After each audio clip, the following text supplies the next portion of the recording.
अभी हम लोग इंडिया के बारे में देखेंगे। ये चैप्टर थोड़ा बड़ा है। अभी इसमें हम लोग इंडिया का एंशिएंट भी देखेंगे, मेडिवल हिस्टोरियोग्राफी भी देखेंगे और मॉडर्न भी देखेंगे। मतलब एंशिएंट टाइम में इंडिया में क्या क्या हिस्टोरियोग्राफी होती थी, लोग कहाँ पे लिखते थे, या फिर कैसे हम लोग को हिस्ट्री पता चली। फिर मेडिवल टाइम की हिस्ट्री हम लोग को कैसे पता चली। मॉडर्न टाइम की हिस्ट्री हम लोग कहाँ पे लिखते हैं, कैसे पता चली, उसमें क्या क्या लिखा जाता है।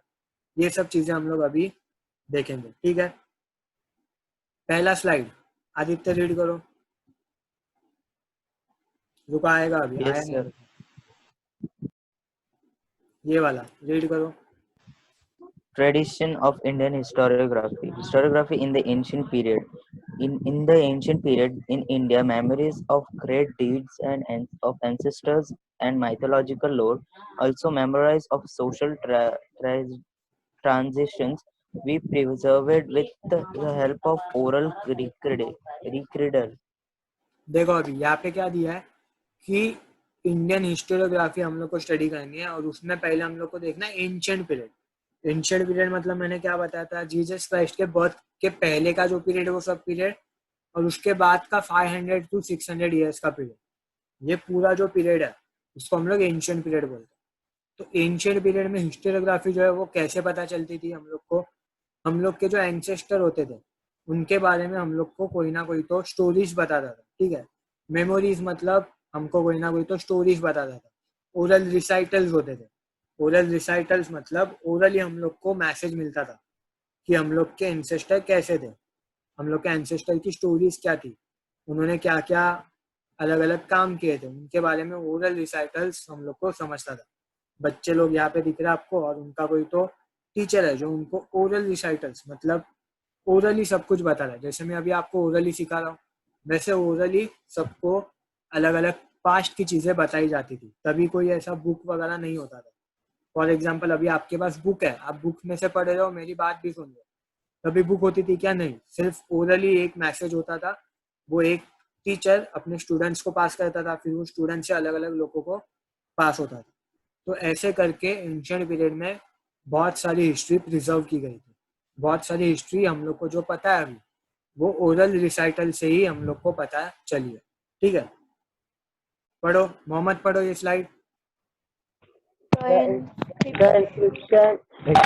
the inscription on the Harappan seals and other artifacts confirm that Indians has mastered the art of writing as earlier as the third millennium BCE or perhaps before that. However, the Harappan script is not yet successfully described. देखो अभी यहाँ पे Harappan seals या फिर हड़प्पन, मैंने आपको बोला था इंडस वैली सिविलाइजेशन, याद है सबको? मैंने कुछ तो बताया था उसके बारे में। तो इंडस वैली सिविलाइजेशन को हम लोग हिंदी में हड़प्पन सिविलाइजेशन भी बोलते हैं। ठीक है, अभी मैं आपको एक वीडियो बता रहा हूँ उसके बारे में, वो वीडियो देख लेना, फिर हम लोग इसके बारे में स्टार्ट करेंगे। वेट।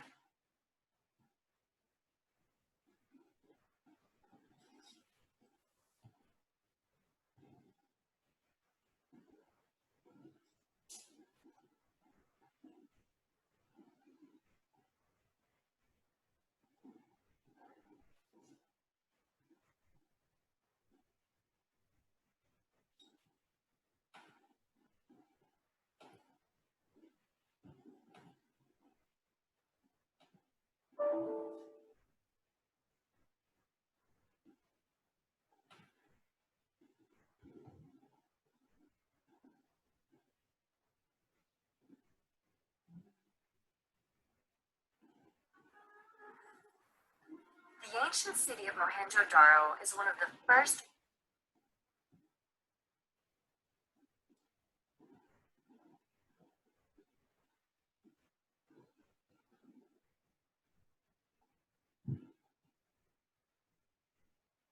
सबको स्क्रीन दिख रहा है अभी? Yes, sir. देखो ये वीडियो मोहनजोदारो या फिर अपना हड़प्पन सिविलाइजेशन के बारे में। first urban centers in human history.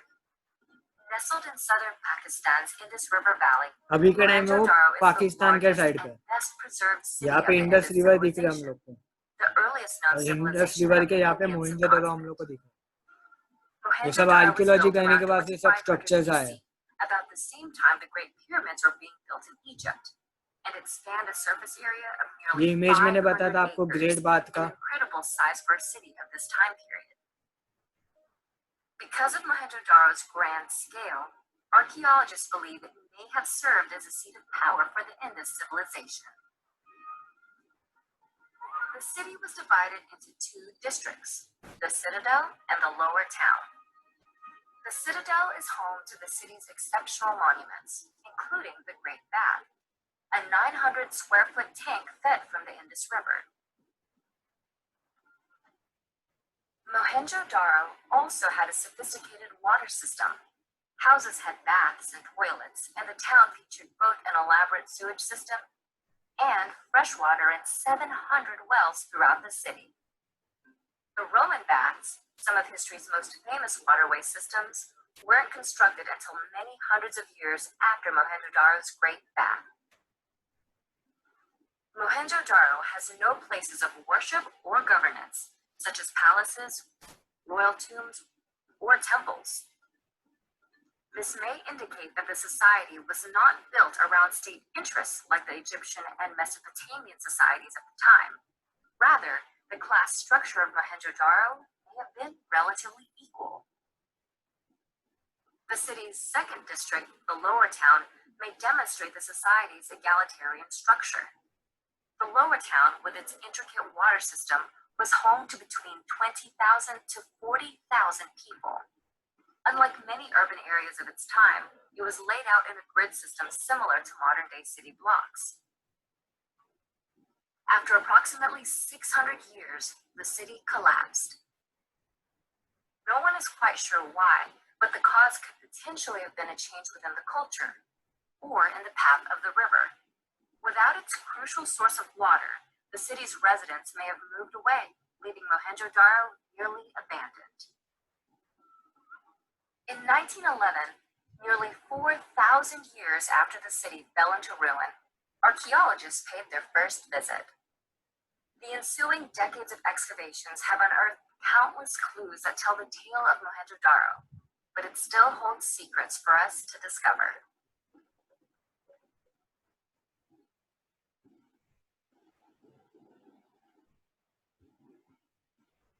तो ये जो वीडियो था उसमें हम लोग ने देखा मोहनजोदारो में अलग अलग आर्कियोलॉजी के बाद कौन कौन से स्ट्रक्चर्स हम लोग को मिले। ठीक है, अब ये स्लाइड में हम लोग देख रहे हैं कि यहाँ पे लिखा है हड़प्पन सील्स के बारे में लिखना है।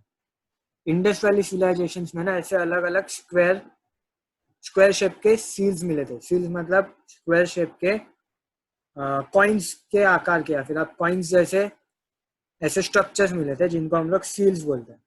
अब ये सील्स में अगर आप देखोगे ना तो कुछ तो लिखा हुआ है, तो जो भी लिखा हुआ है उसको हम लोग बोलते हैं स्क्रिप्ट। ये अभी तक डेसिफर्ड नहीं हुआ है। डेसिफर्ड मतलब ये स्क्रिप्ट में क्या लिखा गया है, कैसे लिखा गया है, ये क्या लिखा है, इसका मतलब क्या है, ये अभी तक हम लोग को नहीं पता। लेकिन हड़प्पन सिविलाइजेशन के टाइम पे हम लोग को ऐसे बहुत सारे सील्स मिले थे। ठीक है, अभी कुछ सील्स के मैं आपको पिक्चर्स दिखा रहा हूँ। देखो यहाँ पे बाइसन सील, बाइसन सील मतलब ये जो एनिमल है वो बाइसन है। ऊपर इसके क्या लिखा है हम लोग को अभी तक पता नहीं चला। ठीक है, इसके लिए ऐसा बोला जाता है Harappan script is not yet deciphered. यहाँ पे सर अब तक एक भी मतलब समझा नहीं है एक भी कॉइन का। नहीं, हर एक कॉइन जो है ना उनमें सेम स्क्रिप्ट यूज हुई है। फॉर एग्जांपल अगर हम लोग का कोई भी स्क्रिप्ट होगा, हम लोग कौन सी स्क्रिप्ट में लिखते हैं, देवनागरी। हिंदी वो भी हम लोग लिखते हैं। अगर वो किसी को पता ही नहीं हिंदी या मराठी में क्या है, कैसे लिखा जाता है, तो कितने भी हम लोग को सील मिलने दो, हम लोग को समझ में नहीं आएगा कि किसके ऊपर क्या लिखा हुआ। सिर्फ हम लोग गेस कर रहे हैं कि ये एनिमल कौन सा है, बस। ये ऊपर क्या लिखा गया है वो अभी तक हम लोग ने डेसिफर नहीं किया।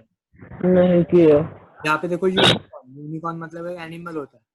ठीक है, उसका एक सर ये इसमें था मोहनजोदारो में। क्या मोहनजोदारो मूवी में था ये। हाँ, तो ऐसे अलग अलग एनिमल्स के सील्स है, लेकिन उसके ऊपर लिखा क्या है वो अभी तक हमें नहीं समझा। ये पशुपाती सील है। पशुपाती सील मतलब यहाँ पे एक इंसान बैठा है, उसके अराउंड देखो बहुत सारे एनिमल्स है, इसके लिए इसको पशुपति बोला जाता है। ठीक है, तो ये सब ऐसे अलग अलग स्क्रिप्ट आपको देखने को मिलेंगे, अलग अलग सील्स आपको देखने को मिलेंगे जिनके अभी तक स्क्रिप्ट डेसिफर्ड नहीं हुआ। ये था सिर्फ मोहनजोदारो के बारे में। अभी हम लोग देखेंगे दूसरा। पढ़ो मोहम्मद ये। The earliest known written documents of historical nature found in India are in the form of inscription. They are dated to 3rd century BCE. That is Emperor Ashok Maurya times. His edicts are inscribed on natural rock and stone pillar. देखो अभी ये हो गया seals के बारे में, Indus valley civilisation के बारे में। अभी 3rd century before common era, मतलब 300 साल जीसस क्राइस्ट के पहले, मतलब 2300 साल पुराना एक किंग था अशोका, आपने सुना होगा अशोक मौर्य। उसके जमाने के कुछ ऐसे पिलर्स हम लोग को मिले इंडिया में हर जगह। वो पिलर्स के ऊपर है ना अलग अलग स्ट्रक्चर्स ड्रॉ किए हुए हैं, या फिर वो पिलर्स के ऊपर कुछ ना कुछ तो स्क्रिप्ट लिखी गई है। ये जो स्क्रिप्ट है ना वो डेसिफर्ड हो गई है, ठीक है। ये स्क्रिप्ट को ब्राह्मी स्क्रिप्ट बोला जाता है। ब्राह्मी स्क्रिप्ट आपके बुक में दिया गया नहीं है, लेकिन इसको क्या बोला जाता है, ब्राह्मी स्क्रिप्ट। तो ये जो स्क्रिप्ट है वो डेसिफर्ड हो गई है। यहाँ पे आपको एक पिलर दिख रहा है, ये पिलर के ऊपर है ना देखो 4 लायंस है, 3 आगे और एक पीछे। और यहाँ पे देखो अशोक चक्र है। हमारे फ्लैग में जो अशोक चक्र है वो यही से इंस्पायर्ड हुआ है। हमारे कॉइन्स के ऊपर जो 3 या 4 लायंस दिखते हैं हम लोग को, वो इसी से इंस्पायर्ड हुआ है। आया समझ में? तो ये सब जो है वो अशोका के टाइम पे, मतलब अराउंड 2300 ईयर्स बिफोर ये सब बनाया गया था। आपको मैं और एक इमेज और बहुत सारी इमेज दिखाऊंगा। देखो अशोका पिलर सारनाथ में है। यहाँ पे राइट साइड में अगर देखोगे तो एक बिहार में एक पिलर है, उसके ऊपर जूम किया है। ये जो स्क्रिप्ट है, ये जो लिखा गया है वो डेसिफर्ड हो चुका है। ये हम लोग को पता है क्या लिखा है, ये ब्राह्मी स्क्रिप्ट बोला जाता है इसको। तो हम लोग को अशोका के पिलर्स को पढ़ने को आता है, लेकिन इंडस वैली सिविलाइजेशन के जो भी सील्स है वो अभी तक हम लोग पढ़ नहीं सकते।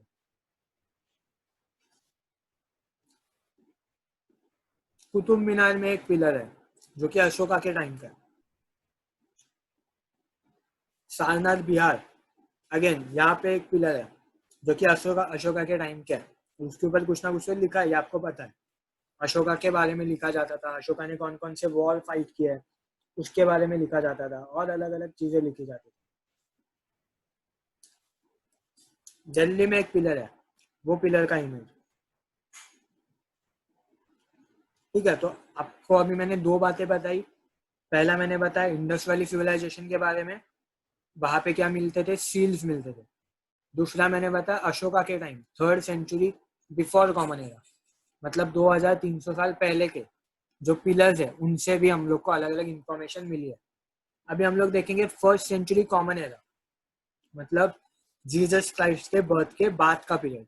और मैंने बोला था बर्थ के बाद के 500 to 600 ईयर्स जो है उनको भी हम लोग एंशिएंट पीरियड में कंसिडर करते हैं। मोहम्मद पढ़ो।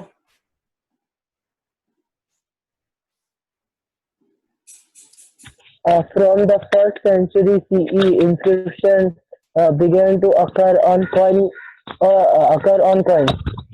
Metal images and sculptures are also on copper plates. They provide important historical information. तो देखो 1st सेंचुरी के बाद में, जीसस क्राइस्ट के बर्थ के बाद में का जो एंशिएंट पीरियड है उसमें हम लोग को अलग अलग कॉइन्स और कॉपर प्लेट्स मिले। यहाँ पे देखो राइट साइड में एक कॉपर प्लेट है, लेफ्ट में हम लोग को कॉइन्स दिख रहा है। तो एक कॉइन्स और कॉपर प्लेट के ऊपर कुछ ना कुछ तो लिखा हुआ था। ये लिखा जो हुआ था, ये जो स्क्रिप्ट था, उसको स्टडी करके हम लोग ने अलग अलग हिस्ट्री के बारे में लिखा है कि वो टाइम पे कौन सा किंग हुआ करता था, वो किंग के यहाँ पे उसने कुछ वॉर जीते थे क्या। ये सब इंफॉर्मेशन हम लोग के कॉपर प्लेट्स और ये कॉइन से मिली है। मोहम्मद पढ़ो।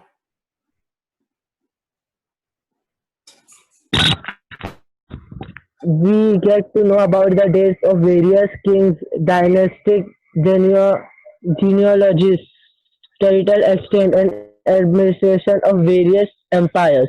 and kingdoms and also important political social organization, climate, famine, famines, etc. of respective time. तो हम लोग को ये जो कॉइन्स थे, कॉपर प्लेट्स थे, उनसे और क्या क्या समझता है, अलग अलग किंग के बारे में, किंग की जीनियोलॉजी, उसका बेटा कौन होगा, उसका बेटा कौन होगा, फिर अलग अलग एडमिनिस्ट्रेशन, वो किंग के टाइम पे कैसा एडमिनिस्ट्रेशन होता था, कभी का क्लाइमेट कैसा था, या कभी कोई फेमाइन आई थी क्या वो समय पे, ऐसी अलग अलग चीजें हमें वो कॉइन्स और कॉपर प्लेट्स से पता चली। अभी वही सेम टाइम का ऑलमोस्ट बुद्धा का एक स्कल्पचर है यहाँ पे, ठीक है, यहाँ पे एक नटराजा स्कल्पचर है, ये भी फर्स्ट सेंचुरी कॉमन एरा का, around first century to 5th-6th century ancient time का, ठीक है। और कुछ कॉइन्स है जो कि आपको यही पीरियड में दिखेंगे, 1st to 6th सेंचुरी के अराउंड। यहाँ पे भी कुछ कॉइन्स है, पहले वाले जो कॉइन्स थे वो ऑलमोस्ट गोल्ड के, देखो ये वाले कॉपर के दिख रहे हैं। अभी आपको एक दिया है सोरा गोरा कॉपर प्लेट, ठीक है, पहले मैं आपको एक प्लेट दिखा था, वो उसको अच्छे से देख लो। देखो ये एक प्लेट हम लोग को मिली है सोरा गोरा में, ठीक है। शेयर्स पढ़, शेयर्स वाच अच्छा।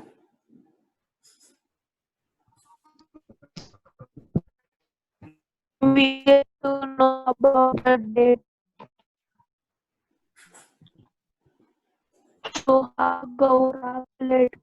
The copper plate was found at the Sohagaura district, Gorakhpur, Uttar Pradesh. It is supposed to be from the Mauryan period. The inscription on it is in Brahmi script, symbols known as tree at the beginning of the inscription also appear on marked coins. Another symbol which looks like a structure situated on 4 pillars to be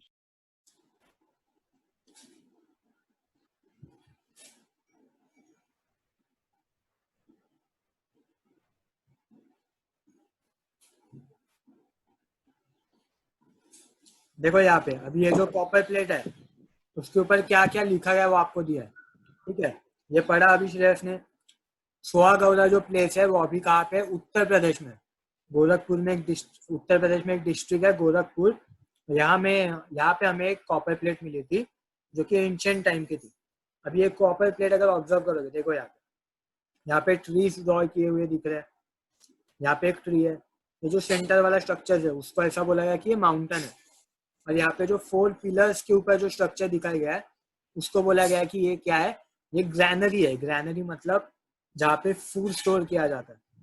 तो ऐसा interpret किया गया था कि शायद कहीं पे famine आई हुई, फेमाइन मतलब बारिश नहीं हुई होगी, तो उसके लिए ऐसे ग्रैनरीज बनाए गए होंगे जहाँ पे फूड स्टोर किया गया होगा। तो ऐसी अलग अलग इंफॉर्मेशन हमें कॉपर प्लेट्स या फिर कॉइन्स अलग अलग स्कल्पचर से मिली है, ठीक है। तो हम लोग ने अभी तक क्या देखा, हम लोग ने देखा इंडस वैली सिविलाइजेशन, उसके बाद में हम लोग ने अशोका के इंस्क्रिप्ट देखे। ये सब कभी के थे, जीसस क्राइस्ट के बर्थ के पहले के थे। जीसस क्राइस्ट के बर्थ के बाद का जो एंशिएंट पीरियड है 500 to 600 ईयर का, उसमें हम लोग ने पहले तो देखा कि ये जो पीरियड है इसमें हम लोग को अलग अलग कॉइन्स, अलग अलग कॉपर प्लेट्स मिले, जिससे हम लोग को अलग अलग इंफॉर्मेशन मिली। अभी आगे का पढ़ो आदित्य। Yes, sir. एक second. The ancient Indian literature, including the epics, Ramayana and Mahabharata, Puranas, Jain and Buddhist texts, historical accounts by Indian authors, and also travelogues by foreign travelers are important sources of history. देखो अभी ancient period में है ना, हम लोग को inscription के अलावा और क्या क्या मिला है। इंस्क्रिप्शन के अलावा हम लोग को अलग अलग लिटरेचर ऑलरेडी मिला। हम लोग ने जब वेस्टर्न टाइम देखा था वहां पे एंशिएंट टाइम के ज्यादा लिटरेचर्स नहीं थे, लेकिन हमारे यहाँ अगर देखोगे इंडिया में तो हमें एंशिएंट टाइम के अलग अलग लिटरेचर्स दिखेंगे। उसमें आपको कुछ एग्जाम्पल्स दिए, Ramayana, Mahabharata, Puranas, Jain and Buddhist text, ये सब एंशिएंट टेक्स्ट है, बहुत पहले के। उसमें बुद्धिज्म के बारे में दिया गया है, जैनिज्म के बारे में दिया गया है, रामायण में आपको पता है क्या दिया गया है, महाभारत भी आपको पता है। पुराणास मतलब ऐसे अलग अलग स्टोरीज होते थे। फॉर एग्जाम्पल विष्णु पुराण, यहाँ पे आपको नीचे एक विष्णु पुराण का इमेज दिया गया है, तो भगवान विष्णु के बारे में उसमें होगा। तो ऐसे अलग अलग लिटरेचर भी हम लोग को एंशिएंट पीरियड में मिला है। अभी के टाइम पे उनका ओरिजिनल वर्जन जो है वो अवेलेबल नहीं है, तो जो भी अवेलेबल हम लोग को मिला है उसका हम लोग ने अलग नया वर्जन बनाया। ओरिजिनल वर्जन हम लोग को बहुत कम अवेलेबल मिलता है। मतलब ऐसा बोला जाता है रामायण महाभारत बहुत बड़े टेक्स्ट है, लेकिन उसके सारे के सारे पेजेस हम लोग को अभी तक नहीं मिले। जो कुछ पेजेस मिले उसके ऊपर हम लोग ने स्टोरीज बनाई, उसके ऊपर हम लोग ने नए ऐसे बुक्स लिखे। तो ये एक इमेज मैंने डाला है जो कि एंशिएंट टाइम का नहीं है, लेकिन ये पुरानास का इमेज है। पुराण मतलब अलग अलग भगवान के बारे में, अलग अलग गॉड्स के बारे में उसमें इंफॉर्मेशन दी हुई है। और क्या बोला आपको, अलग अलग फॉरेन ट्रैवलर्स, मतलब इंडिया में है ना, चाइना या फिर अरेबिया मतलब वेस्टर्न एशिया, वहां से अलग अलग ट्रैवलर्स आते थे। ट्रैवलर्स मतलब घूमने के लिए लोग आते थे और वो इंडिया के हिस्ट्री के बारे में लिखते थे एंशिएंट पीरियड में। तो वो ट्रैवलर्स से भी जो हमें इंफॉर्मेशन मिले, उन्होंने अगर कोई बुक लिखा है तो वो बुक भी हम लोग एज अ सोर्स यूज करते हैं। देखो यहाँ पे पुरानास की इमेज है, ये जो इमेज आपको दिख रही है वो पुराने पेज है बहुत, जो हम लोग को मिले है। ठीक है, ये पहली वाली जो इमेज मैंने बताई ये पुरानी वाली नहीं है, ये हम लोग ने नई क्रिएट की हुई है। ये वाली इमेज देखोगे तो पुरानी है एकदम, जो कि एक्चुअल पुरानास है उनकी इमेज है। यहाँ पे रामायण महाभारत के देखो कुछ इमेजेस दिख रहे हैं आपको, ये बहुत पुराने पेजेस है जो हम लोग ने रिकवर किए है, आर्कियोलॉजी के बाद हम लोग को मिले। ये एक महाभारत का और एक पेज है। तो ऐसे लिटरेचर जो है वो हम लोग को एंशिएंट टाइम के लिटरेचर हम लोग को मिले। ठीक है, सब लोग माइक ऑन करो। Yes, sir. अभी आगे का जो पार्ट है एंशिएंट का, उसमें और सारे कुछ तो बुक है, और मेडिवल का हम लोग अभी स्टार्ट करने वाले हैं नेक्स्ट लेक्चर। तो ये लास्ट ठीक है। पेज हम लोग करेंगे। ठीक है, आज आदित्य पढ़ो। Okay. Writing of biographies of king and dynastic histories mark an important step in the Indian historiography. Harshacharit, written in the 7th century by Aryabhatta, is king. मेरे रिकॉर्डिंग जो दिख नहीं रहा है अच्छे से।